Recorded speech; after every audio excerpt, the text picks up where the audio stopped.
ہاں بھائی جلدی جلدی، نماز کے اول وقت سے کیا مراد ہے؟ جب ایک نماز کا وقت داخل ہو جائے، جب مؤذن اذان دے دے تو جی ہاں وہی اول وقت ہے۔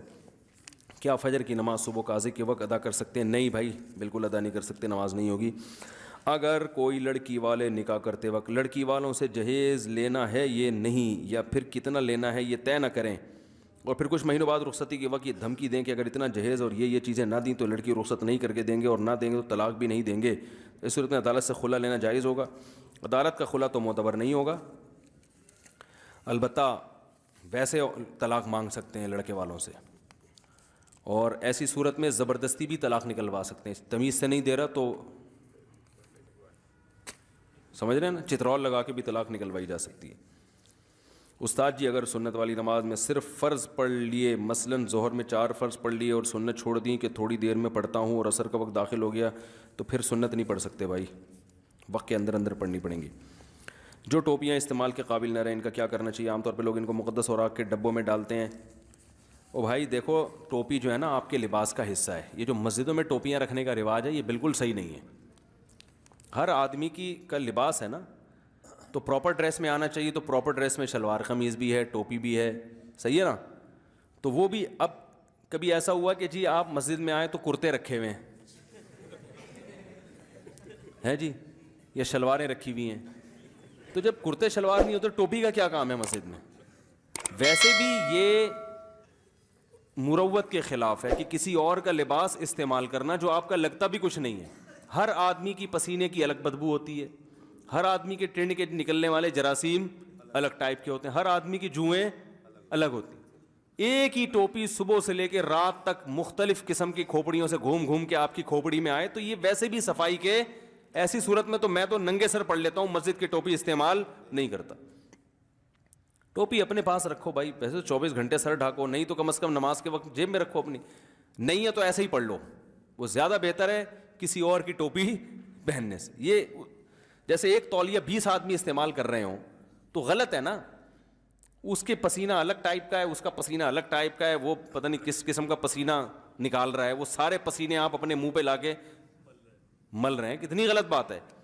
تو یہ بھی ایک عجیب سی بدعت ہمارے مسجدوں میں ٹوپیوں کی چل پڑی، اور پھر ٹوپیاں اب تو پھر بھی کچھ غنیمت آنے لگیں، پہلے وہ چٹائیوں والی ٹوپیاں ہوتی تھیں، اس کے تن کے نکلے ہوئے ہوتے تھے، درمیان سے گنجی ہو گئی سائڈوں سے، وہ اللہ کے سامنے وہ پہن کے کھڑے ہو رہے ہیں، چٹائی لپیٹ کے نا جیسے کھڑا ہوتا ہے، وہ پہن کے کسی دعوت میں انسان نہیں جا سکتا، لوگ سمجھیں گے چندہ مانگنے آیا، بھگا دیں گے اس کو وہاں سے۔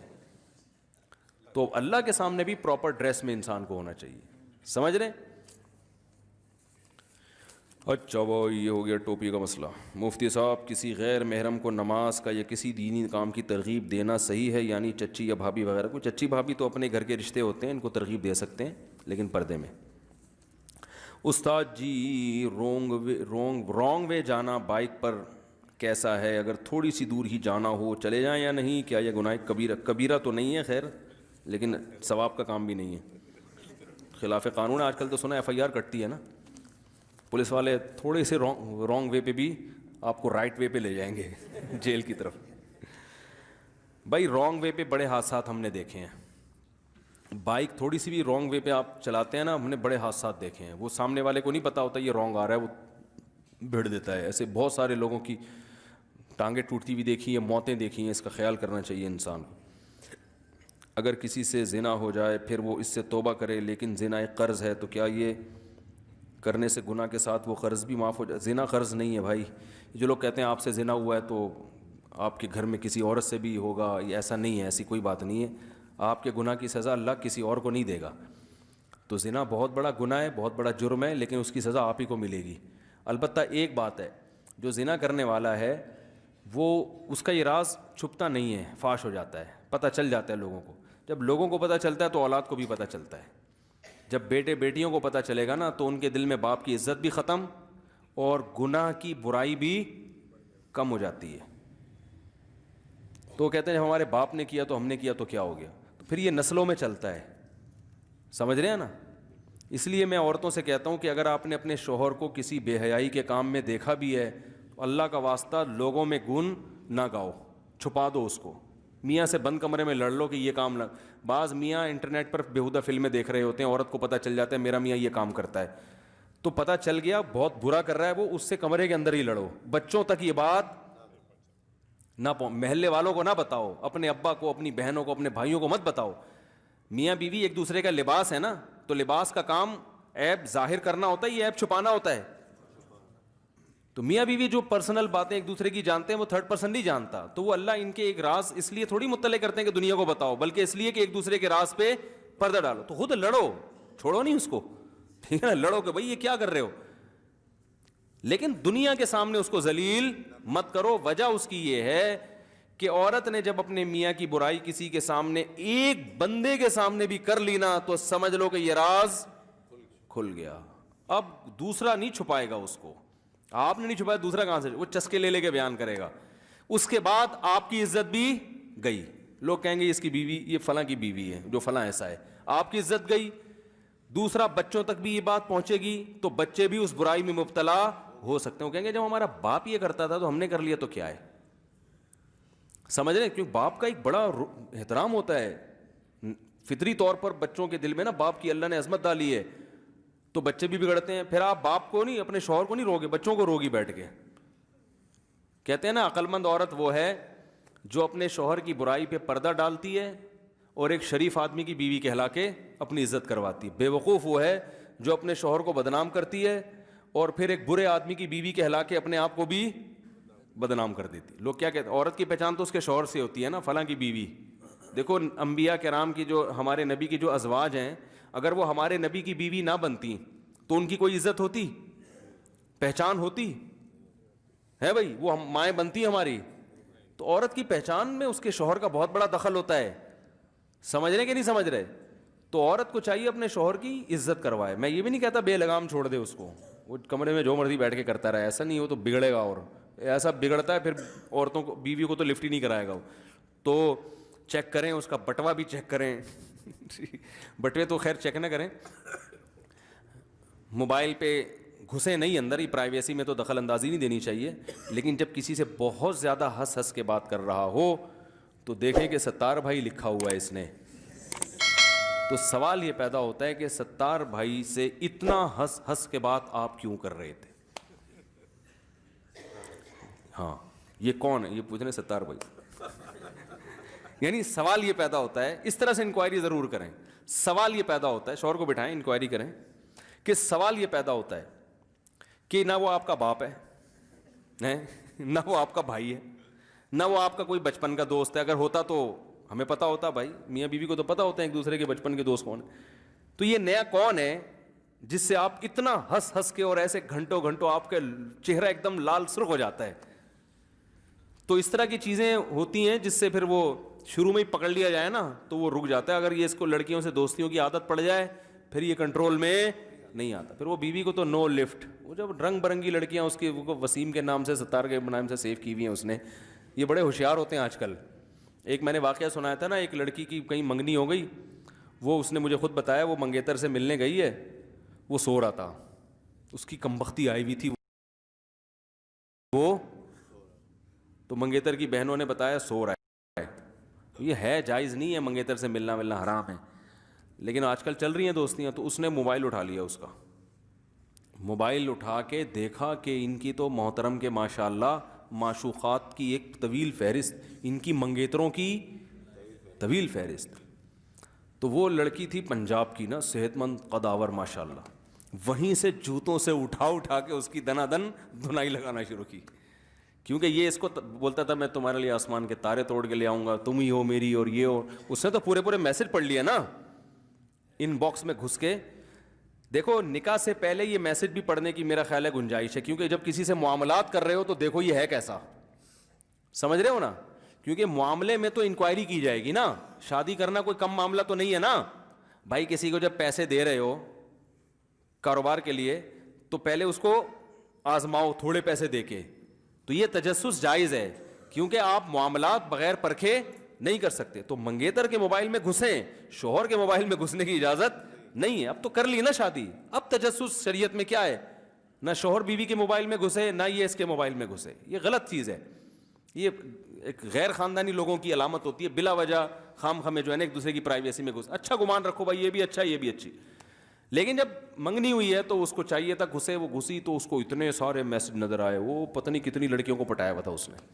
تو وہ تھی ماشاءاللہ پنجاب کی قداور، اس نے وہیں سے اٹھا کے اس کو دنا دن دھنائی کرنا سوتے ہوئے کو. خواب میں اس کو پتہ نہیں کیا آ رہا ہوگا، وہ اٹھا اور معافیا مانگنے لگا، بھائی غلطی ہو گئی، بھائی یہ نہیں. وہ پتہ چل گیا وہ رشتہ. پھر مجھ سے ان لوگوں نے مشورہ، میں نے کہا چھوڑ دو اس رشتے کو، توڑ دو اس کو. یہ آدمی ابھی سے کم وقت اتنی لڑکیوں سے دوستیاں لگائی ہوئی ہیں، شادی کے بعد کہاں وفا کرے گا. اور وہ لڑکا اتنی معافیاں مانگی اس نے، ان لوگوں کو اطمینان ہو گیا کہ اب یہ انسان کا بچہ بن گیا ہے، اور ان کا ارادہ ہوا اب دوبارہ ہم ہاں کر دیں. پھر اس کو دیکھا کسی لڑکی کے ساتھ بائک پہ گھوم رہا ہے، وہ اتفاق سے شہر میں کسی نے دیکھ کے بتایا. تو ایسے نالائق ہوتے ہیں، معافیا مانگ کے بھی کم بخت نے. تو بھائی یہ دین اور مذہب اللہ کی بڑی نعمت ہے. مذہب کے علاوہ کون سی چیز روکے گی آپ کو؟ اللہ کا خوف اگر نہیں ہے تو پھر کون روکے گا آپ کو؟ والدہ کی صحت کے لیے دعا ہے، دل سے دعا، اللہ تعالیٰ ان کو شفا عطا فرمائے. حضرت ملک سے باہر ہوں، ان کا اپنی زوجہ کے ساتھ. یار یہ ایسے حیا کے خلاف بات جو ہے نا، مسائل تھوڑا سا کھلے عام نہ پوچھا کریں. بچے کا نام میکائل رکھ سکتے ہیں؟ رکھیں بھائی میکائل. میکائل پتہ کون ہے؟ موت کے فرشتے کا نام ہے. کہا جاتا ہے کہ اسرافیل رکھ لیں جو سور پھونکیں گے نا قیامت کا. ایک صاحب آئے ہمارے یہاں، بڑی بڑی مونچھیں ان کی، ایک دم نا جیسے دہشت ناک ٹائپ کے نہیں ہوتے. ہم نے کہا نام کیا کریں؟ قیامت خان. وہ عجیب مونچھیں، وہ ایسے بڑا قد آور. تو ہمارے استاذ نے پوچھا وہ کون آیا بھائی؟ ہم نے کہا قیامت آئی ہے. ہم نے کہا کیا کہہ رہے ہو؟ ہم نے کہا آپ ملیں گے تو پتہ چلے گا واقعی قیامت ہے. میرے دوست نے اپنے 3 دوستوں کے ساتھ مل کر گارمنٹس کے کام میں کچھ پیسے انویسٹ کیے ہیں. ہر ماہ ان کو کچھ منافع ہوتا ہے، وہ منافع 4 دوستوں میں تقسیم ہوتا ہے. میرے دوست نے مجھ سے کچھ پیسے لیے ہیں 2 ماہ کے لیے منافع، اور اس نے اپنے ایک پارٹنر کو پیسے دیے، ایک دے کر فارغ کر دیا. میرے دوست کے 2 حصے ہیں، باقی 2 حصے پارٹنر کو دیتے ہیں. دوست اپنے منافع پر سے بنیاد منافع. بھائی اتنے لمبے چوڑے مسائل ریٹرن میں پوچھا کرو. پورے تجارت کے میں تو کامن جو لوگوں کے عام فائدے کے مسائل ہیں وہ پوچھا کریں. ریٹرن میں لکھ کے دے دیں اپنا فون نمبر ڈال کے. جب سے یہ سنا ہے کہ غسل کرنے میں ایک بال برابر جگہ بھی خشک رہ گئی تو غسل نہیں ہوگا، تب سے غسل کرنا مشکل ہو گیا ہے. غسل کرتے ہوئے اسلام کے بارے میں خیال آتا ہے، اسلام کتنا مشکل ہے. بھائی اسلام نے جہاں یہ بتایا ہے کہ ایک بال کے برابر بھی خشک رہ گیا تو غسل نہیں ہوتا، وہاں یہ بھی بتایا کہ ایک دفعہ مگا ڈال کے اطمینان کر لو کہ پانی پہنچ گیا ہے، اس میں وہم نہ کرو. آپ نے کبھی مجھے وضو کرتے ہوئے دیکھا ہے؟ دیکھا ہے نا کیا اسپیڈ ہے کہ نہیں ہے؟ لوگ ادھر مصلی پہ کھڑے ہوتے ہیں، گھڑی دیکھ رہے ہوتے ہیں کہ نماز میں 8 فار ایگزامپل 8 بجے نماز ہے. لوگ دیکھ رہے ہوتے ہیں 7:49 ہو گئے، مفتی صاحب مارکیٹ سے شارٹ ہے. پیچھے دیکھ لیا، ادھر دیکھ لیا، کہیں بھی نہیں ہے. 1 منٹ میں ابھی 30 سیکنڈ باقی رہتے ہیں پورا ہونے میں. میں وضو کر کے مصلی پہ الحمدللہ کھڑا ہوا. لوگ کہتے ہیں یہ آئے کہاں سے؟ اس دوران میں ہم اوپر سے اترتے بھی ہیں، گھر سے وضو بھی کرتے ہیں، یہاں بھی آرام سے پہنچ جاتے ہیں. 30 سیکنڈ بہت ہے میرے لیے. تو میں تو وہاں لڑکے وضو کر رہے ہوتے ہیں نا مدرسے میں، تو ان سے کہتا ہوں سائڈ پہ ہو، تم گھنٹہ لگاؤ گے یار. تو نکل لی. تو یہ آپ 3 دفعہ منہ دھوئیں، پورے بال گیلے ہو جاتے ہیں. تو یہ آپ کا اپنا وہم ہے کہ آپ کو یہ وہم ہو گیا کہ بال گیلے نہیں ہو رہے. اور میں یہاں لوگوں کو دیکھتا ہوں گھنٹوں گھنٹوں پاؤں رگڑ رہے ہیں، نلکا کھلا ہوا ہے، ادھر سے رگڑ رہا ہے، ادھر سے رگڑ رہا ہے، یہاں سے رگڑ رہا ہے. ابے کیا کر رہا ہے بھائی تو؟ کیا کھال ادھیڑے گا اس کی تو؟ عجیب وہمیت، داڑیاں دھو رہے ہیں پوری یوں کر کے. تو آپ کبھی ہمیں دیکھ لیں تو پورا وضو ہو جاتا ہے. پانی نہانا بھی ایسے ہی ہے، جاؤ 2 منٹ میں آدمی پورا جسم گیلا ہو جاتا ہے. تو یہ وہم ہے، یہ اسلام مشکل نہیں ہے. آپ کو کیا ہو گیا ہے؟ وہم ہو گیا ہے. لوگ سیلری پوچھتے ہیں، اگر جھوٹ بولو تو اسلام نے منع کیا. سچ بتاؤ تو کہتے ہیں نظر لگ جاتی ہے. بھائی دیکھو ایک اصول یاد رکھیں، کسی بھی فضول سوال کا جواب نہ دیا کریں، یہ سیکھیں. کوئی آپ سے پوچھے آپ تہجد پڑھتے ہو، آپ بولو میں پڑھتا ہوں، نہیں پڑھتا ہوں، تمہیں کیا تکلیف ہے؟ کوئی آپ سے پوچھے کہ اب دیکھو میں لطیفہ سناتا ہوں، ایک آدمی کسی سے پوچھے تمہاری بیوی کیسی ہے، خوبصورت ہے بدصورت ہے؟ اس کو غصہ ہے، تو کیوں پوچھ رہا ہے؟ کہہ رہے جنرل نالج کے لیے پوچھ رہا ہوں. اب آپ بتاؤ، اس نے تو بےہودہ سوال کیا، آپ بولو کہ اس نے چونکہ پوچھا ہے، اگر میں غلط جواب دوں تو جھوٹ ہو جائے گا، صحیح جواب دوں تو میں اپنی بیوی کی باتیں دوسرے کو کیوں بتاؤں؟ تو یہ وہ بیوقوف ہے یا آپ بیوقوف ہو؟ آپ بیوقوف ہو بھائی. آپ بولو بھائی تجھے اس سے کیا ہے، خوبصورت ہے بدصورت ہے، کیا کرنا ہے تو نے؟ جنرل نالج تیرا مسئلہ ہے، میرا مسئلہ تھوڑی ہے. تو اسی طرح ہر سوال کا جواب، کوئی پوچھ رہا ہے آپ کی تنخواہ کتنی ہے، کیوں بھائی؟ اول تو یہ غلط سوال ہے، آپ کو غصہ آنا چاہیے بالکل بجائے کہ کیوں پوچھ رہے ہو، آپ کو میری ذاتی زندگی سے کیا واسطہ ہے؟ تو ہر سوال کا جواب سسرال والے پوچھ رہے ہیں نا رشتہ دینے سے پہلے، تو آپ بتائیں، اس میں چھپانا جائز نہیں ہے. لوگ اس میں بھی کہہ رہے ہیں آپ چھوڑیں یار تنخواہ کے کیا رکھے، ایسے ٹوپیاں کرا رہے ہوتے ہیں. ایک صاحب نے رشتہ بھیجا، لڑکی والوں سے کہا، لڑکی والے پوچھنے کہ تنخواہ کتنی، کہہ رہے تنخواہ اللہ کا دیا بہت کچھ ہے الحمدللہ. تو وہ لڑکی والوں نے مجھے درمیان میں انکوائری کے لیے ڈالا، بتا ہمارے اپنے رشتے دار تھے نا کہ اس سے انٹرویو لو، تو تنخواہ کا پوچھ رہے ہیں. تو اصل میں اللہ کا دیا بہت کچھ ہے، اصل تو دین ہے. میں نے کہا اصل دین ہے، لیکن ہم نے آپ سے یہ پوچھا ہی نہیں کہ اصل دین ہے یا دنیا ہے، یہ سوال ہی نہیں ہے ہمارا. ہم نے پوچھا آپ کی منتھلی ارننگ کتنی ہے. آدھا گھنٹہ ہو گیا کم بخت جواب نہیں. میں نے کہا بھائی، کہہ رہے یار اسلام میں تو یہ پیسہ ویسا کچھ نہیں ہے. میں نے کہا اسلام میں پیسہ ویسا کچھ ہے یا نہیں ہے، یہ سوال میں نے آپ سے نہیں پوچھا، جو آپ سے پوچھا وہ بتاؤ نا. وہ ایک فقیر گیا نا کسی سے بھیک مانگنے، کہہ رہے اللہ کے نام پہ 100 روپے دے دو. تو اس نے کہا اتنے ہٹے کٹے ہو کے بھیک مانگتے ہو، شرم نہیں آتی؟ تو یہ کہتا ہے میں نے آپ سے پیسے مانگے ہیں، مشورہ نہیں مانگا. جو چیز مانگی ہے وہ دینی ہے، تو نہیں تو پتلی گلی سے نکل. سمجھ رہے؟ تو ایسے موقع پہ کوئی پوچھے تو بتاؤ بھائی، صاف صاف بتاؤ یہ ہے. پھر وہ پوچھے یہ ارننگ ہو کیسے جاتی ہے، آپ نے کہہ دیا 1 لاکھ روپے. اگلا سوال لڑکی کے ابا اگر عقل مند ہوں گے تو پوچھیں گے کہ یہ 1 لاکھ کہاں سے آتے ہیں. عقل مند ہوں گے، بے وقوف ہوں گے تو کہیں گے اصل میں پیسے میں کچھ نہیں رکھ. بھائی پہلے انکوائری تو پوری کرو، آپ کو بندے کا پتہ چلے. پھر یہ بات کی چیزیں ہے کہ غربت دیکھنی ہے کہ نہیں. بندے کا سر سے بال سے پاؤں کے ناخن تک اسٹیٹس تو سامنے آئے نا کہ ہے کیا، یہ قوم کیا ہے، رہتا کہاں ہے، ذاتی گھر ہے، کرائے کا گھر ہے، کیا کھلائے گا کیا پلائے گا. انکوائری پوری کرو، پھر وہ بعد میں ہوتا رہے گا. اس میں جھوٹ نہیں. دیکھو ویزا میں اگر ایمبیسی میں کوئی جھوٹ پکڑا جائے نا تو ویزا نہیں ملتا، پتہ ہے نا آپ کو. بھائی انٹرویو امریکہ جاتے ہوئے، یو کے جاتے ہوئے انٹرویو لیتے ہیں، اگر آپ کہیں بھی جھوٹ بول دیا نا آپ نے، ویزا ریجیکٹ. وہ کہتے ہیں 2 نمبر آدمی ہے یہ، تو چاہے وہ اس جھوٹ کی اتنی ویلیو ہو یا نہ ہو. تو رشتہ تو اس سے اہم چیز ہے. اس میں اگر داماد جھوٹ بول رہا ہے، ریجیکشن فوراً اسٹیمپ پہ نا وہ اس کے پاسپورٹ پہ آپ لگا دو، ٹھپا لگا دو، کبھی بھی ویزا نہیں ملے گا. ہمارے گھر کا ویزا گلی محلے میں آئے گا، وہ گلی محلے سے باہر نکل جائے گا. تو تنخواہ کی وجہ پوچھیں تو وجہ بھی بتاؤ بھائی، یہ ہے جی میرے پولٹری فارم ہے، یا میں انڈے بیچتا ہوں، یا میں وہ ایک آدمی نے رشتہ بھیجا نا 2 نمبر ہی کر رہا تھا. لڑکی والوں نے پوچھا آپ کا بیٹا کرتا کیا؟ انہوں نے کہا جی لکڑیوں کا بزنس ہے اس کا. انہوں نے کہا لکڑیوں کے تو بہت سارے بزنس ہوتے ہیں، گودرا میں کوئی کارپینٹر ہے یا کیا کرتا ہے، یعنی جنگلوں کی لکڑیاں بیچتا ہے، کیا کرتا ہے؟ کہتی جی آپ کو ہم نے جب بتا دیا کہ اس کا لکڑیوں کا ذاتی بزنس ہے بس کافی ہے نا. اتنی پنچایت میں آپ کیا CID والے ہیں کیا؟ وہ لڑکی کے ابا وہ چپک گئے. انہوں نے کہا بھائی آپ بتاؤ لکڑیوں کا بزنس کیا، فرنیچر کی دکان ہے، کیا کرتے ہو؟ بہت زیادہ اصرار کیا تو پتہ چلا کہ جامع مسجد کے باہر مسواکیں بیچتا ہے. مسواکیں بیچنا کوئی بری چیز نہیں ہے، لیکن جھوٹ بولنا، بھائی سیدھے سے بتاؤ مسواک بیچتا ہوں میں، تو اس میں کیا ہے؟ ان کو دینا ہوگا دیں گے، نہیں دینا ہوگا نہیں دیں گے. تو سچ بولنے والے لوگ مارکیٹ میں شارٹ ہیں. اچھا بھائی لوگ سیلری پوچھتے ہیں، جھوٹ میں تو سیلری پوچھیں، ان کو بولو تمہیں کیا ہے. میں نے اپنے 3 بچوں کا عقیقہ 1 گائے پر کیا ہے، کیا یہ جائز ہے؟ جی ہاں بالکل جائز ہے. گائے میں تو 3 لڑکے اور 1 لڑکی نمٹ سکتے ہیں نا، 7 حصے ہوتے ہیں، اور لڑکیوں کرنا 7 لڑکیاں 1 گائے میں نمٹ جائیں گی. میرے ماموں کیبل کا کام کرتے ہیں اور چھوٹی سی دکان بھی ہے، لیکن وہ ٹیمپریری ہے اور زیادہ کیبل انکم کے کام سے ہی آتی ہے، اور زیادہ انکم کیبل کے کام سے ہی آتی ہے، الٹا لکھا ہوا ہے. تو ان کے پاس ایک اضافی بائک تھی تو انہوں نے مجھے چلانے کے لیے دی، تو کیا وہ بائک استعمال کرنا جائز ہوگا کیونکہ وہ بائک حرام پیسہ خریدی؟ بھائی اگر آپ کے ماموں کیبل کا کام کر رہے ہیں اور کیبل میں زیادہ تر ناجائز چیزیں ہی استعمال ہو رہی ہیں تو پھر یہ ارننگ جائز نہیں ہے. لیکن مجھے اس کی تحقیق نہیں ہے کہ کیبل میں زیادہ جائز ہو رہا ہے، کیونکہ نیوز چینل بھی لوگ دیکھ رہے ہوتے ہیں بہت زیادہ، تو مجھے اس کی تحقیق نہیں ہے کہ یہ زیادہ تر جائز میں استعمال ہو رہی ہے یا ناجائز میں. گزارش یہ ہے کہ 4 اماموں میں پہلے امام کون سے ہیں؟ مجھے کسی نے بتایا کہ امام مالک ہیں، کیا یہ صحیح ہے؟ آپ تصدیق فرمائیں.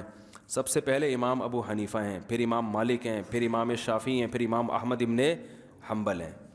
اور عمر کے لحاظ سے بھی اور مرتبے کے لحاظ سے بھی دنیا میں سب سے زیادہ فالو جو کیا گیا ہے نا، امام ابو حنیفہ کو فالو کیا گیا. آج بھی دنیا میں 50% مسلمان امام ابو حنیفہ کو فالو کرتے ہیں. 50%، یہ بڑی سعادت کی بات ہے، سمجھ رہے ہیں. اور پہلے یہ ریشو اس سے بھی زیادہ تھا. تو ایک ایسا شخص جس کو 50% اہل سنت والجماعت فالو کر رہے ہوں وہ گمراہ نہیں ہو سکتا. اللہ تعالیٰ امت کو اتنی بڑی گمراہی پہ تھوڑی جمع کریں گے. اگر دعاؤں کی اور یاد رکھو جس میں کچھ کمالات ہوتے ہیں تو حاسدین بھی اس کے زیادہ. تو امام حنیفہ کے حاسدین بھی دنیا میں ہول سیل کے حساب سے موجود ہیں، جو اپنی کم فہمی کی وجہ سے امام ابو حنیفہ کے مسائل پر اعتراض کرتے ہیں. وہ اب خود وہ کم من قائل قولا صحیحا وآفته من الفہم السقیم، بہت سے کہنے والے ایسے ہیں جن کی بات صحیح ہوتی ہے لیکن سمجھ میں آنے والے کی عقل ناقص ہوتی ہے، اس لیے اس کو بات پر اعتراض ہوتا ہے. ایک اگر اجازت ایک چھوٹا سا چٹکلا سنا دوں امام صاحب کا. بادشاہ تھا، اس کے سامنے نا کسی نے شکایت کی امام حنیفہ کے فقہ کی کہ ابو حنیفہ نے یہ مسئلہ بیان کیا یہ حدیث کے خلاف، یہ مسئلہ بیان کیا یہ حدیث کے خلاف، یہ مسئلہ خلیفہ نے میں نے یہ بیان میں اس خلیفہ کا نام بھی بتایا، ابھی ذہن میں نہیں ہے. تو خلیفہ نے غالباً امام کرخی تھے، ان کو بلا لیا، ان کو کہا کہ ابو حنیفہ پر تو یہ اعتراضات ہیں، یہ مسئلہ حدیث کے خلاف، یہ مسئلہ حدیث کے خلاف، تو آپ کے پاس کیا جواب ہے؟ انہوں نے جب وہ جوابات دینا شروع کیے نا تو اس بادشاہ نے امام حنیفہ کی شان میں ایک شعر کہا، حسد الفتى اذ لم ينالوا سعيه فالناس اعداء له وخصوم كضرائر الحسناء قلنا لوجهها حسدا وبغضا انها لذميم. اس نے کہا کہ اصل میں ان لوگوں کو حسد ہو گیا ایک نوجوان سے، یعنی امام حنیفہ کو انہوں نے جوان سے تعبیر کیا کہ لوگوں کو حسد ہے ایک شخص سے. کیوں حسد ہے؟ اذ لم ینالوا سعیہ، کہ ان کو اللہ نے جو کمالات عطا کیے تھے یہ لوگ بیچارے ان کمالات سے محروم ہیں. جو فقہی بصیرت اللہ نے ان کو دی تھی نا، قرآن حدیث سمجھنے کا جو ملکہ دیا تھا، یہ لوگ اس سے کیا ہیں؟ محروم ہیں. اب ان کا حال ایسے ہے جیسے ایک آدمی کی کئی بیویاں ہوں اور ان کی جو ہے نا ایک بیوی بہت خوبصورت ہو، اور جو بدصورت بیویاں ہیں نا وہ اس خوبصورت بیوی کے حسن کی اعتراف کرنے کے بجائے اس کے منہ پہ حسد اور بغض کی وجہ سے کہہ رہی ہیں کہ یہ سب سے زیادہ بدصورت ہے. یہ دنیا تو دیکھ رہی ہے کہ کون خوبصورت ہے کون بدصورت، لیکن سوکنے اعتراف کرتی ہیں. بھائی ایک چڑیل جیسی عورت بھی ہوگی نا، اس کی سوکن چاہے وہ مس انڈیا بھی ہو، تو چڑیل جیسی عورت اپنی سوکن کے مقابلے میں کیا کہے گی؟ اس کی شکل دیکھو بھائی، وہ تو سوکن ہے نا. بھائی ماں بدصورت ہے، بیٹی خوبصورت ہے، تو ماں اعتراف کرے گی میری بیٹی مجھ سے زیادہ خوبصورت ہے. بہن کے بارے میں اعتراف کرے گی، سوکن کے بارے میں کیسے اعتراف کرے گی؟ تو انہوں نے کہا جیسے بدصورت سوکن خوبصورت سوکن کے حسن کو تسلیم نہیں کرتی، ایسے ہی لوگ ابو حنیفہ کے فقہ کو، ان کی عقل کو تسلیم نہیں کرتے، کیونکہ وہ ان کے کمالات تک پہنچے نہیں ہیں. تو ایسا ہی ہے کہ جب اس کی گہرائی میں جاؤ تو پتہ چلتا ہے اللہ نے امام حنیفہ کو بہت، تبھی آدھی سے زیادہ امت ابو حنیفہ کو فالو کیا ہے. تو یہ فقہ حنفی اگر غلط ہوتا تو اللہ آدھی امت کو جہنم میں ڈال دے گا، تم غلط اسلام پہ چلتے رہے ہو، ہے بھائی. اچھا میرے بھائی، اور آدھی سے زیادہ امت کو فالو کیا، اور امت کی قیادت سب سے زیادہ فقہ حنفی نے کی ہے، کیونکہ بنو امیہ کی خلافت تو بہت جلد ختم ہو گئی تھی، اس وقت تو یہ فقہ مدون ہی نہیں ہوا تھا. اس کے بعد جو خلافت آئی ہے بنو عباس کی خلافت، وہ تقریباً 600-700 سال چلی ہے بنو عباس کی خلافت. اس میں زیادہ تر جج جو تھے، قاضی جو تھے، جو قانون نافذ کرنے والے، وہ حنفی تھے. اور پھر اس کے بعد خلافت عثمانیہ 600-700 سال چلی ہے، وہ تو ٹوٹلی حنفی تھے. تو غیر مسلموں سے جو جہاد ہوا ہے، لڑائی، وہ تو حکومتوں نے کیا ہے نا. تو یہ صحرا بھی احناف کے سر پہ جاتا ہے، زیادہ تر جہاد انہوں نے کیا ہے، سمجھ رہے ہیں. اور یہ جو میں کہہ رہا ہوں نا 50% لوگ اس وقت بھی دنیا میں امام ابو حنیفہ کو فالو کرتے ہیں. یہ ڈاکٹر ذاکر نائک کی تحقیق ہے جو میں نے براہ راست ان سے سنی ہے. جب میری ملاقات انہوں نے کہا کہ اس وقت بھی دنیا میں 50% لوگ فقہ حنفی کو فالو کرتے ہیں، اہل سنت والجماعت. ان میں شیعہ داخل نہیں ہیں، جن کو ہم اہل حق کہتے ہیں. اہل حق میں 50% لوگ امام حنیفہ کو فالو کر رہے ہیں، 30% امام شافعی کو، 17% امام مالک کو، 2% امام احمد ابن حنبل کو، 1% ایسے ہیں جو کسی کو فالو نہیں کر رہے. نہیں آ رہی بات؟ تو امت کا اتنا بڑا طبقہ گمراہی پہ جمع نہیں ہو سکتا. اچھا میرے بھائی اگر دعاؤں کی کتاب بھیجے ہم بیت الخلاء چلیں بھائی, کتاب باہر نکال کے جائیں, وہاں کیا پڑھے گا بیٹھ کے؟ قبض کھولنے کی دعا پڑھے گا وہاں پہ. سعید الاستغفار کی فضیلت جو ہے صبح کو پڑھے گا اور شام کو موت ہوگی. پتہ نہیں مجھے سعید الاستغفار ہے کون سا, پہلے آپ وہ بتائیں, اس کا الفاظ بتائیں پھر بتاؤں گا. اگر شلوار پر کیچڑ یا گٹر کا پانی لگ جائے تو کیا شلوار ناپاک ہو جائے گی؟ دیکھو جو راستے کی ناپاکی ہوتی ہے وہ پاک ہوتی ہے. جیسے آپ جا رہے ہو, بارش کا پانی کھڑا ہوا ہے, چھینٹیں آ کے لگ گئیں, اب آپ یہ ہو سکتا ہے اس پانی میں کسی کتے نے پیشاب کیا ہو سکتا ہے یہ ہو, تو ایسی وہم کی شریعت میں اجازت نہیں. راستے کا کیچڑ ہے, چھینٹیں ہیں, وہ سب پاک ہیں. البتہ باقاعدہ گٹر کا پانی صاف گٹر ہی ہے, آمیزش نہیں ہے اس میں کسی اور, تو وہ جب لگے گا تو کپڑا کیا ہو جائے گا؟ ناپاک. اس کو آپ اتنی جگہ کو دھو لیں.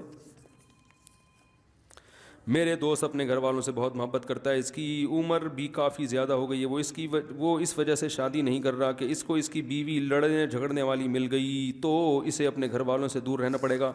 اس کو شادی نہ کرنے دیں بھائی. یہ بیوی کو محبت بھی نہیں دے گا, یہ شادی کے بعد بھی اپنے گھر والوں کے ہی گیت گاتا رہے گا. تو جس کو شادی, جو جوان ہوتا ہے نا, وہ چیخ چیخ کے شادی کرتا ہے. وہ تو الٹا یہ کہے گا نا, محبت کا تقاضا یہ کہ اس کی ضرورت پوری کی جائے نا, تو مجھے بھی آپ سے بہت محبت ہے, اس لیے ابو میں چاہتا ہوں آپ کی بہو بھی لے کر آؤں. صحیح ہے نا؟ امی مجھے آپ سے بہت محبت ہے, میں بہو لانا چاہتا ہوں. یہ کون سی محبت ہے کہ میں نہیں لانا چاہتا؟ تو یہ محبت صحیح نہیں ہے. ہر ایک کے لیے شادی نہیں ہے بھائی, جس کو شوق ہو اس کے لیے ہے یہ.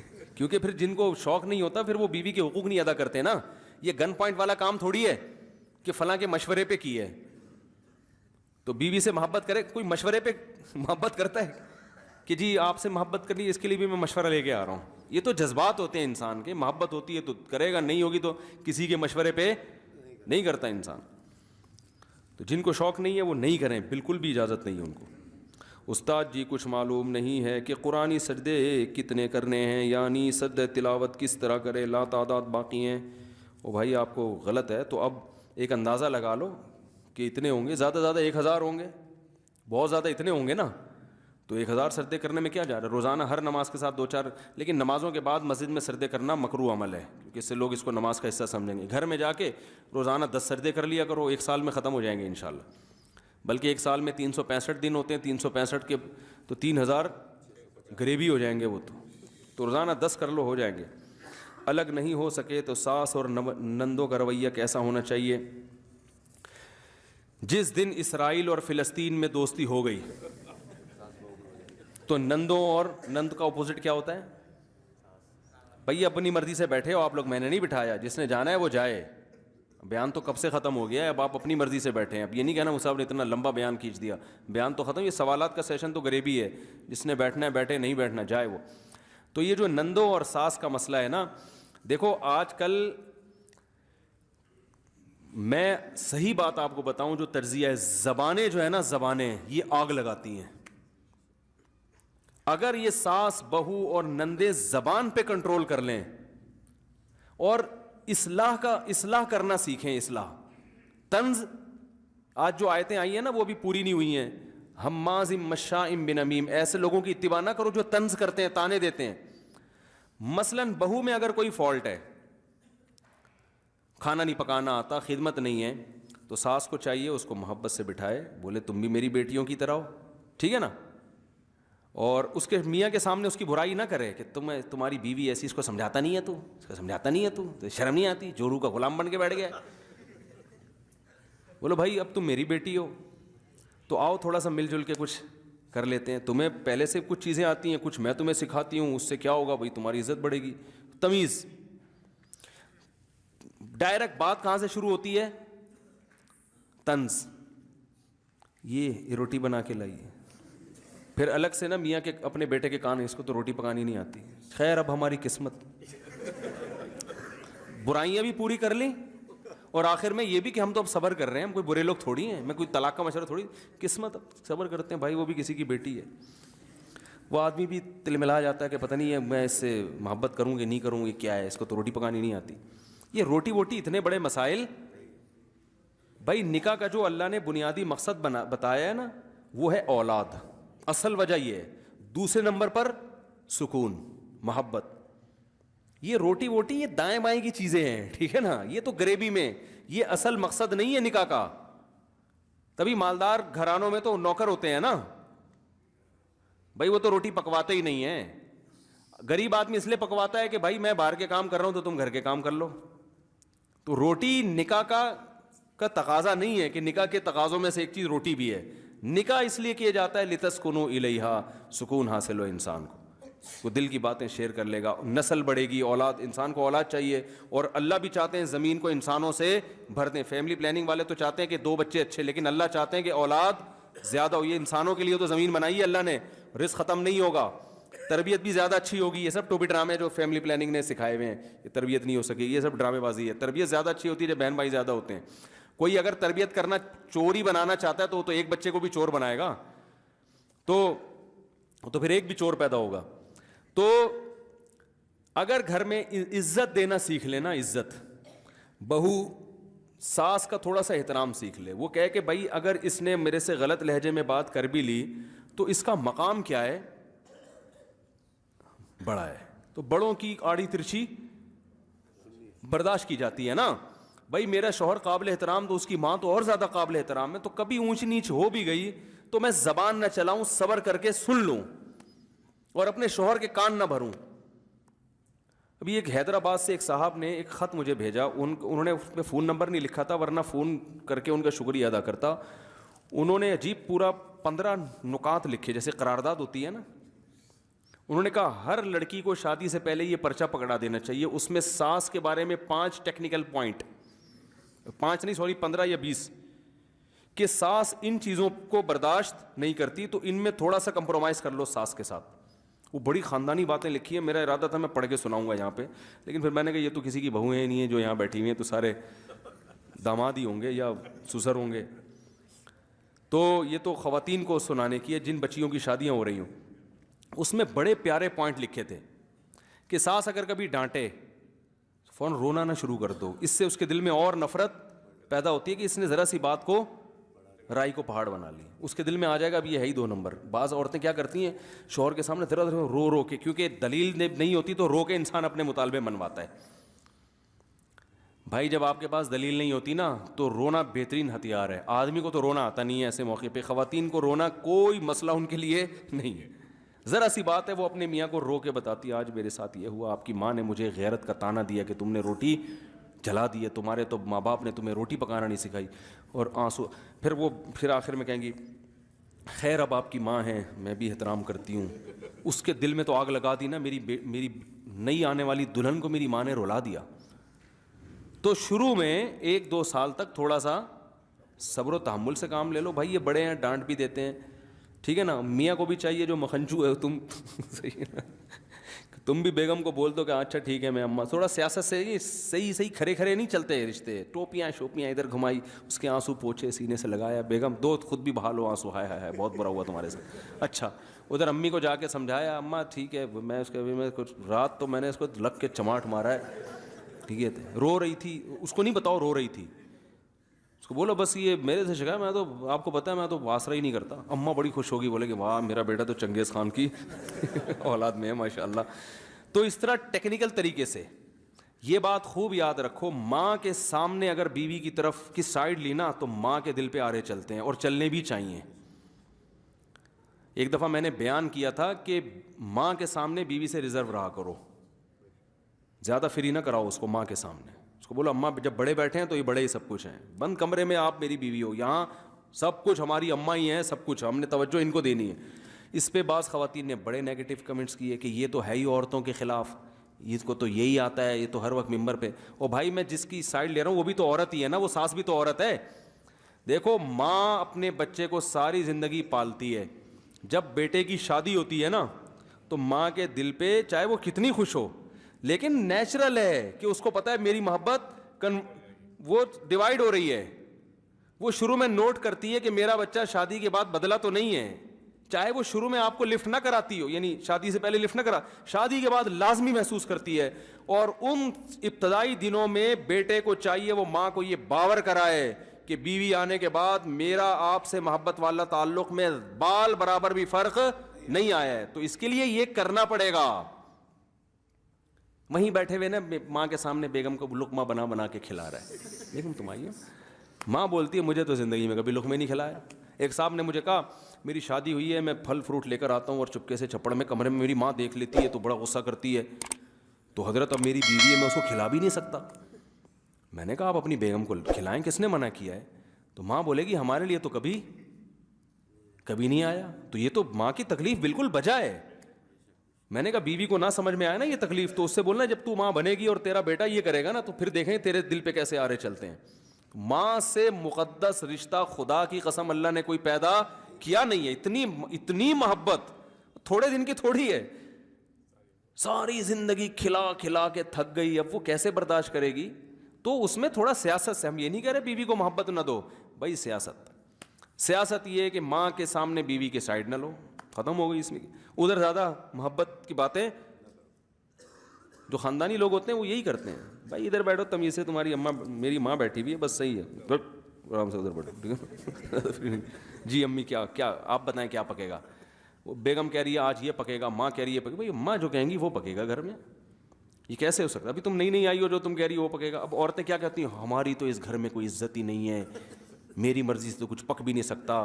بولو بھائی پکے گا، تھوڑا سا صبر کر لو، تھوڑا سا ماں کو عزت دے دو. کچھ دنوں کے بعد یہ خود کہے گی کہ جو بہو کہہ رہی ہے نا وہ پکاؤ گھر میں.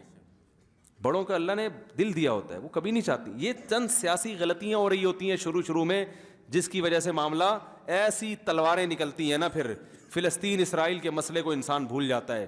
جو ساس بہو کے جھگڑے، وہ بڑے کو عزت چاہیے چھوٹے سے، بس سمجھ رہے ہو نا، کہ جواب نہ ملے. میں کبھی ڈانٹ بھی دوں تو جواب نہ ملے آگے سے، برداشت کر لو. اور چھوٹے کو یہ چاہیے کہ اس کو تانے نہ دیے جائیں، اس کو کوئی بات سمجھانی ہے تو تمیز سے سمجھا دو. عزت دار آدمی جو ہے نا وہ تمیز سے بات سنتا ہے، بدتمیزی سے. آپ ساس ہو اگر اس کو محبت سے سمجھا دو کہ بیٹا روٹی تمہیں پکانی آتی ہے، بہت اچھی پکاتی ہے، تھوڑا اور محنت کرو گی تو اور اچھی پک جائے گی. اور بیٹا دیکھو جب گھر میں آیا کرے نا کوئی، وہ تمہارا میاں آیا کرے تو یا میں آیا کروں تو صرف پوچھ لو پانی کا. ویسے تو تم پوچھتی ہو لیکن اب کیا سمجھاؤں میں کوئی ساس تھوڑی ہوں.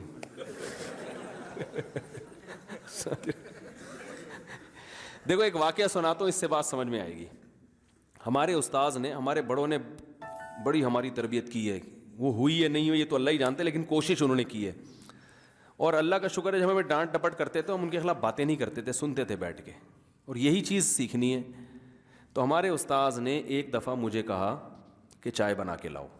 وہ گرین ٹی ہی پیا کرتے تھے اکثر، اور مجھے ایسا یاد پڑتا ہے انہوں نے گرین ٹی ہی بولا کہ گرین ٹی. میں نے گرین ٹی بنائی، وہ میرا امتحان لے رہے تھے. انہوں نے کہا کہ میں نے تو دودھ کی چائے بولی تھی، آپ کیا گرین ٹی اٹھا کے لے آئے؟ میں نے کہا نہیں آپ نے تو گرین ٹی کہا تھا. کہہ رہے ہیں یار میں گرین ٹی کیسے کہہ سکتا ہوں، ساری دنیا دودھ کی چائے پیتی ہے، تم پیتی ہے، تم گرین ٹی اٹھا کے لے آیا. میں نے کہا نہیں، ہم چونکہ کالج سے گئے ہوئے تھے ہمیں تو تمیز سے بات کرنا، ماں باپ نے تو بہت کچھ سکھا دیا تھا لیکن مدرسے میں تو تھوڑا سپرلیٹو ڈگری چاہیے نا. میں بحث کرنے لگا. میں نے کہا میں نے خود اپنے کانوں سے سنا ہے آپ نے سبز چائے کا گرین ٹی کا بولا ہے. کہہ رہے ہیں یار میں کیسے بول سکتا ہوں گرین ٹی کا، سب دودھ چائے جب بولے جاتا ہے تو دودھ کی چائے مراد ہوتی ہے، تو میں گرین کیوں بولوں گا؟ میں نے کہا مجھے اللہ کی قسم اچھی طرح یاد ہے آپ نے سبز چائے بولی ہے. میں نے کہا اچھا وہی ٹھیک ہے. بیچارے چپ ہو گئے. میں باہر نکلا تو انہی کے دوسرے شاگرد نے کہا، انہوں نے کہا یہ آپ کو آزما رہے تھے. اصول یہ ہے کہ ایسے موقع پہ بڑے کی غلطی اپنے اوپر رکھ لو. مجھے واقعی بڑی شرمندگی. انہوں نے کہا یار یہ تو آپ کو تربیت دینا چاہ رہے تھے کہ آپ بول دیتے بحث ختم کرنے کے لیے اچھا جی مجھ سے سننے میں ختم ہو گئی بات. یہ کون سا ایسا کوئی ایمان اور کفر کا مسئلہ ہے کہ دلائل سے میں ثابت کر کے دکھاؤں گا کہ آپ غلط ہو میں صحیح ہوں؟ اس طرح گھر کوئی ادارہ نہیں چلتا. بھائی سوری، ایک دفعہ آپ وضاحت کرتے ہیں، اچھا مجھے تو یاد پڑتا ہے آپ نے دودھ کی، نہیں بھائی میں نے تو دودھ کی چائے کہا تھا. اچھا مجھے یاد پڑ رہا ہے گرین ٹی، نہیں بھائی میں نے، اچھا دودھ، سوری مجھ سے غلطی ہو گئی، میں بھی دودھ کی چائے بنا کے لے آتا ہوں. ختم ہو گئی نا بات. تو میں نے اس کے بعد سے پھر یہی پالیسی ہمیشہ ہر بڑے کے ساتھ، نہیں بحث کرتا. کوئی بڑا ڈانٹ رہا ہو یہ کر رہا ہو، ایک دفعہ صفائی پیش کی، نہیں تو اچھا بھائی غلطی ہو گئی، سوری آئندہ. یہ لچکدار ہونا چاہیے انسان کو نا. ورنہ وہ وضاحتیں بیان وضاحتیں اس سے تباہی پھیلتی ہے گھروں کے اندر. تو ساس نے بہو کو کوئی الٹی سیدھی بات کہہ دی, سوری کر لے بھائی, وہ صفائیاں شروع کر دیں گی, میں نے تو یہ آپ کے بیٹے کو یہ نہیں کہا, میں نے چبا کے باتیں کر دی, میں نے تو یہ بالکل بھی نہیں کہا آپ کے بیٹے کو. ایسے ہی ہوتا ہے نا, دیکھیں کیسے چبا کے اتنی اسپیڈ کے ساتھ, یہ تو آپ میں تو پکڑ لیتے نا والکاری ہو, میں نے تو ایسے بولنا نہیں اپنے بیٹے کو, اب تو میں ہائے ہائے ہائے رونا شروع کر دیں گی, آنسو بہانا شروع کر دیں گی. او بھائی مٹی ڈالو یار. پھر ہمارے شیخ نے ایک دفعہ مجھے بلایا, میرے ایک استاذ نے مجھے ایک ایسا کام کا حکم دیا جو ہمارے شیخ اس کام کے خلاف تھے. شیخ کی رائے یہ تھی ایسا نہیں ہونا چاہیے, میرے استاذ کی رائے تھی ایسا ہونا چاہیے. مجھے جب بلایا ہمارے شیخ نے, انہوں نے کہا تم نے یہ کام کیوں کیا ہے؟ اب مجھے پتا تھا مجھے تو بڑے استاذ نے حکم دیا ہے. اب میں نے کہا اگر میں ان کا نام لوں گا تو بدنامی ان کی ہوگی نا, وہ بھی میرے استاذ ہیں. تو میں نے بلی اپنے اوپر ڈال دی. میں نے کہا وہ میری غلطی ہو. حضرت اتنا غصہ ہوا, حضرت نے مجھے کھڑا کر دیا ایک ٹانگ پہ, خانقاہ میں نا ایک ٹانگ پہ کھڑے ہو جاؤ, ٹھیک ہے نا, سزا کے طور. میں کھڑا رہا اور پاؤں میں نے نیچے کر لیے, تو بات ختم ہو گئی. لیکن وہ استاذ مجھ سے بڑے خوش ہوئے, انہوں نے کہا یار بڑا جگر ہے. تو میں نے کہا ہم نے آپ لوگوں سے ہی سیکھا ہے بھائی یہ, کہ وہ ان کی غلطی اپنے اوپر. بھائی ہم ان کو بلا وجہ اب تو کچھ نہیں بھی کیا ہو تو بولے ان نے بولا تھا. بچے ایسے کر رہے ہوتے ہیں نا. ایک دفعہ میرے یہ جو بیٹا بیٹھا ہوا تھا نا, ایسے کھڑے ہوئے تھے, یہ کوئی گھر میں کوئی چیز ٹوٹ گئی, تو میں یہ جو بیٹھا ہوا تھا نا ابھی اسی سے پوچھ رہا تھا میں نے کس نے توڑی ہے, تو یہ ایسے اشارہ کر رہا ہے, ایسے کر رہا ہے کہ اس کو پتہ بھی نہ چلے. مجھے بڑی ہنسی آئی, اس نے توڑا. بچے ایسے کر رہے ہوتے ہیں. تو بچوں پہ تو یہ چیز اچھی لگتی ہے, بڑوں پہ اچھی. ہاں یہ نہیں کہ اب دوسرے کا قتل اپنے ذمے لے لو, چھوٹی موٹی غلطیاں. قتل کیا ہے اس نے آپ کے کسی استاذ نے, آپ بولو میں نے کیا ہے, یہ اتنا زیادہ فری ہونے کی ضرورت نہیں ہے. ساس نے کسی کا گلا گھوڑ دیا, بہو اپنے ذمے لے رہی ہے کہ جی میں نے کیا ہے. تو مٹی پانا سیکھو. پنجابی میں مٹی پاؤ یار, او بھائی میں نے کیا یار, چپ مٹی پاؤ. اور میاں کو بھی تھوڑا تمیز سے ہونا چاہیے, غلطیاں ہر گھر میں ہوتی ہیں. اس نے کر دی, اس نے, جو سوری کرے گا نا اس کو خطاب ملنا چاہیے. اصول یہ ہونا چاہیے جو اپنی غلطی کا پہلے اعتراف کرے وہ زیادہ. دیکھو کیا پیاری حدیث ہے, آپ صلی اللہ علیہ وسلم نے فرمایا یا بنی آدم کلکم خطاؤن, تم میں سے ہر شخص غلطیاں کرتا ہے. یہ تو مہر لگا دی کہ 100% صحیح. اب جو کہتا ہے مجھ سے غلطی نہیں ہوئی ہے, کل بھی تم سے نہیں ہوئی تھی, آج بھی تم سے نہیں ہوئی ہے, پرسوں بھی تم سے, اس کا مطلب یہ تو تم حدیث کے خلاف جا رہے ہو بھائی. نبی تو کہہ رہے ہیں ہر ایک سے غلطی ہوگی, اور آپ کا ایسا ہر کیس میں آپ بری ہیں یار, یہ بھی آپ سے نہیں ہوا, یہ بھی آپ سے نہیں ہوا, یہ گلاس بھی آپ نے نہیں توڑا, یہ بھی فلانے نے توڑا ہے, اور یہ مسئلہ بھی آپ نے نہیں کیا, تو کچھ تو آپ نے کیا ہوگا نا. تو آپ نے یہ نہیں فرمایا کہ بہتر لوگ وہ ہیں جو جن سے کبھی غلطی نہیں ہوتی. آپ نے فرمایا بہتر وہ ہیں جو غلطی کر کے توبہ کرتے ہیں, اعتراف کر لیتے ہیں, سوری کر لیتے ہیں. تو یہ ہے, اس طرح سے تو تمیز سے زندگی کچھ گزر سکتی ہے. ورنہ گھروں کے جو حالات ہیں اللہ کی پناہ ہے یار. وہ بہویں تو ایسی ماشاءاللہ بدتمیز ہو گئی ہیں, وہ تو احترام تو گیا تیل لینے. اور ساس اگر کوئی شریف بہو مل جائے تو ساس جو اس کو رگڑتی ہے نا, تجھے تو میں دونوں ہاتھوں سے بتاتی ہوں تو ہے کیا. تو بس ایسے ہی چل رہا ہے. اسی وجہ سے پھر کہا جاتا ہے یار الگ رکھو, اس لیے کہ اتنی تمیز سکھانے میں اتنا ٹائم لگے گا کہ یہ گھر ایک لڑائی کا, وہ پھر اتنی پیچیدگیاں پیدا ہو چکی ہوتی ہیں کہ وہ بہت ہی بڑے مسائل کھڑے ہو. اس لیے ہم آج کل مشورہ یہی دیتے ہیں, وہ بھائی پہلے الگ گھر کا انتظام کرو, بیگم کو ادھر لے کر آؤ, ادھر لے کے آؤ نہیں. پھر اس کے بعد تمیز کے کورس وغیرہ کر لو, آپ ورکشاپیں کرو, تمیز سے بات کیسا کرنا ہے پہلے الگ. کیونکہ اگر ساتھ رکھ لیا تمیز اول تو سیکھتے پھر بھی نہیں ہے ساری زندگی نا, کہ کیسے کس سے بات کرنی ہے. تو اور اگر سیکھ بھی لیں گے تو سیکھنے کے دوران جو اتنے پھڈے ہو چکے ہوتے ہیں, وہ اتنے پیچیدہ معاملات ہو چکے ہوتے ہیں کہ اب تو ہر صحیح بات کا مطلب اس نے غلط لینا ہے, اور اس کی ہر صحیح بات کا مطلب اس نے بھی غلط لینا ہے. پھر مار دھاڑ کے الگ ہو گئے, اس سے بہتر نہیں ہے کہ پہلے الگ ہو جاؤ. تو مائیں تانا دیتی ہائے ہائے ہائے میں نے پالا آج الگ ہو گیا. اماں سے بولو اماں الگ نہیں ہوا میں, آپ بھی تو اپنی اماں سے الگ ہی ہو کے آئی ہو نا بھائی, اور میرے ابا کو بھی آپ نے الگ کیا ہے. اگر آپ کی ساس اب تک آپ کے ساتھ ہوتی تو اب تک آپ زندہ رہتی, آپ مجھے بتاؤ. آپ کی زندگی کا تو راز یہی ہے کہ آپ کی ساس سے آپ الگ ہوئی تھی, تو کسی اور کو بھی جینے دو کچھ دن. یہ اتنی تمیز سے کہیں نہیں, یہ کلیئر کٹ بات. دل میں یہ رکھیں, کہنے کا اسٹائل تھوڑا سا ڈفرینٹ ہونا چاہیے. وہ پھر اسٹائل پھر آپ این وقت پہ آپ